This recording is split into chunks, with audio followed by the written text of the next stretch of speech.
এই মৃত্যু থেকে পলায়ন করে কোনো লাভ নাই, বরং এই মৃত্যুটা এটা এমন একটা মারাত্মক জিনিস, আমি আমার ক্ষুদ্র জ্ঞান থেকে যেটা দেখেছি, এই মৃত্যুটা হলো মানুষের চূড়ান্ত ফলাফলের সময়। এই যে যে আমরা বেঁচে আছি না, আজকে আমরা কত পাপী বা কত ন্যাক সৎ এটার উপরে ভিত্তি করে বিচার হবে না। যদি আজকে মৃত্যুর দিনটা হয়ে যায় তাইলে এটা অনেক বড় একটা ব্যাপার। আজকের পাপী হওয়া, আজকে সৎ হওয়া, এটা যদি আজকে মৃত্যুর দিন হয় তাহলে এটা অনেক বড় ব্যাপার। নাহলে আজকের দিনের কোনো ভিত্তি নেই। জেনে নেন কেন আমরা ইবাদত করি, কেন আমাদেরকে পাপ থেকে বেঁচে থাকতে হবে। কেননা যেহেতু আমরা জানি না আমাদের মৃত্যুটা কবে হবে, আজকেও হতে পারে কালকেও হতে পারে। আজকে মরলাম না, আলহামদুলিল্লাহ। কালকে যদি আমরা মরে যাই, তাই বলে যে কালকে যে বেঁচে থাকবো এই আশায় যে আমরা পাপ করি, এটাই হলো আমাদের সবচেয়ে বড় ব্যর্থতা। বরং আমাদেরকে আজকের মতো কালকের দিনটাকেও হেফাজত করে চলতে হবে, যে আজকে হয়তো আমি মরিনি, আলহামদুলিল্লাহ, আল্লাহ আমাকে বাঁচিয়ে দিয়েছেন, আমার মৃত্যুটা তো কালকেও আসতে পারে। এই জন্য মৃত্যুর মুহূর্তটা হচ্ছে সবচেয়ে মারাত্মক জিনিস। এটা হচ্ছে পরকালের মাত্র সূচনা। পরকালের সূচনা হচ্ছে মৃত্যু।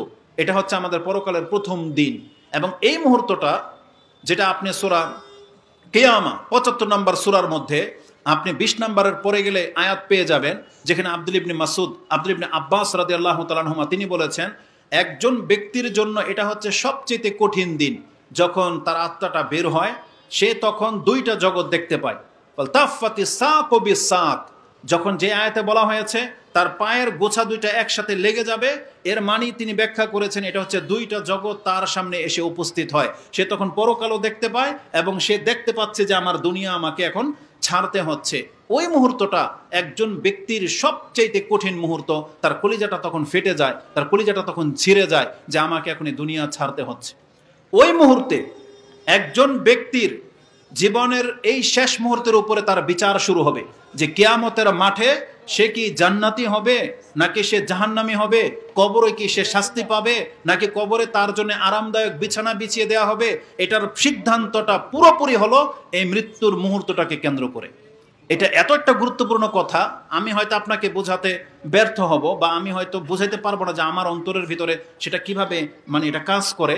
নাহলে আপনি ইমাম বুখারী রাহিমাহুল্লাহর সে হাদিসটা পড়ে দেখেন, যেটা তিনি কিতাবুল কদরের মধ্যে উল্লেখ করেছেন, যে রাসূলুল্লাহ সাল্লাল্লাহু আলাইহি ওয়াসাল্লাম বলেছেন, ইন্নাল আবদা লা ইয়ামালু আমালা আহলিন নার ওয়া ইন্নাহু মিন আহলিল জান্নাহ ওয়া ইয়ামালু আমালা আহলিল জান্নাহ ওয়া ইন্নাহু মিন আহলিন নার ওয়া ইন্নামাল আমালু বিল খাওয়াতিম।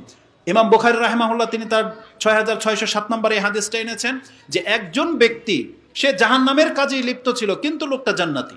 আবার এর উল্টা, সে জান্নাতের কাজেই লিপ্ত কিন্তু লোকটা জাহান্নামী। এটা কিভাবে নির্ণয় হবে? ওয়াইন্নামাল আমালু বিল খাওয়াতিম, সর্বশেষ তাকে যে অবস্থায় তার আত্মাটা গ্রহণ করা হবে এটাই হবে তার বিচারের জন্য চূড়ান্ত ফলাফলের রেজাল্ট। এই সময় যদি সে মুসলিম থেকে থাকে, এই সময় যদি সে তাওহীদবাদী হয়ে থাকে, এই সময় যদি তার উপরে যেগুলো ফরজ ছিল সেগুলো যদি ফুলফিল সে করে থাকে, ওর পর যদি মৃত্যুটা আসে, তাহলে এই ব্যক্তি হচ্ছে সৌভাগ্যবান ব্যক্তি। তার ৬০ বছরের পাপ না কি আছে, ওই পাপ তাকে কোনো ক্ষতি করতে পারবে না যদি মৃত্যুর সময় সে আল্লাহর প্রতি পুরা আস্থাশীল হয়। মৃত্যুর সময় যদি সে তার ফরজ কাজগুলো ঠিক করে থাকে, তাহলে বিগত ৬০ বছরে সে হয়তো নামাজি ছিল না বা কোনো একটা পাপের মধ্যে ছিল, কিন্তু সে তওবা করে এসেছে, মাত্র একদিন হয়েছে, এই একদিনের আমল তার ৬০ বছরের পাপকে খেয়ে ফেলবে।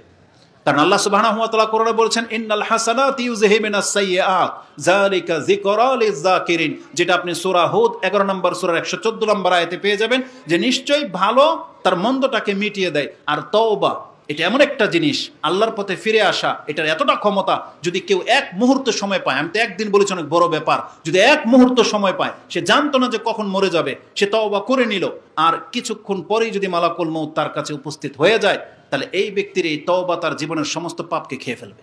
এটা অনেক বড় একটা ব্যাপার। এই জন্য যেহেতু আমরা এটা কেউ জানি না, আমাদের অবস্থা যেন আবার চালাকি করতে গিয়ে ফেরাউনের মতো না হয়। ফেরাউনও চালাকি করেছিল, তার অন্তরে ঈমান ছিল, কিন্তু সেই ব্যক্তি ঈমানটা প্রকাশ করেছে এমন সময় যখন তার টাইম পাস হয়ে গেছে।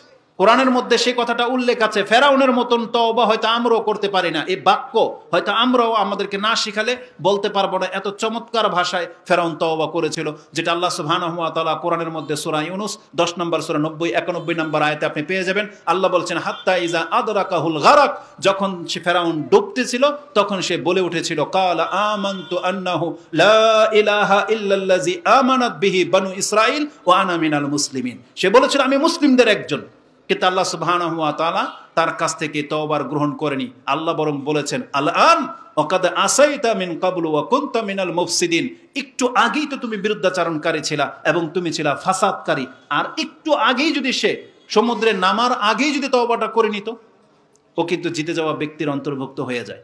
এই জন্য আমাদের অবস্থা যেন এমন না হয় যে আমরাও হয়তো লা ইলাহা ইল্লাল্লাহ বলবো বা তওবা করব, কিন্তু মালাকুল মউত দেখে নেওয়ার পর আল্লাহ সুবহানাহু ওয়া তাআলা কোরআনের মধ্যে স্পষ্ট ভাষায় বলে দিয়েছেন, যে আয়াতটা আপনি সূরা আনআম 6 নম্বর সূরার 158 নম্বর আয়াতে পেয়ে যাবেন। আল্লাহ বলেছেন ইয়াউমা ইয়াতি বাদু আয়াতি রাব্বিক লা ইয়ানফাউ নাফসান ঈমানুহা লাম তাকুন আমানাত মিন ক্বাবলু আও কাসাবাত ফি ঈমানিহা খায়রা। যদি কোনো ব্যক্তি ঈমান না এনে থাকো, তাহলে মালাকুল মউত দেখে ফেলার পরে ঈমান আনলে কাজ হবে না। আর যারা ঈমান নিয়ে বসে আছো, 5 ওয়াক্ত সালাত আদায় করতেছো না, হারাম ছাড়তেছো না, তাহলে তুমি মালাকুল মউত দেখে নেওয়ার পরে যতই বলেন না কেন যে রাব্বি লাউলা আখারতানি ইলা আজালিন কারীব লা আসাদদাকা ওয়া আকুম মিনাস সালিহিন, আল্লাহ বলবেন এখন আর কাজ হবে না। ওয়ালা ইউআখিরুল্লাহু নাফসান ইযা জাআ আজালুহা।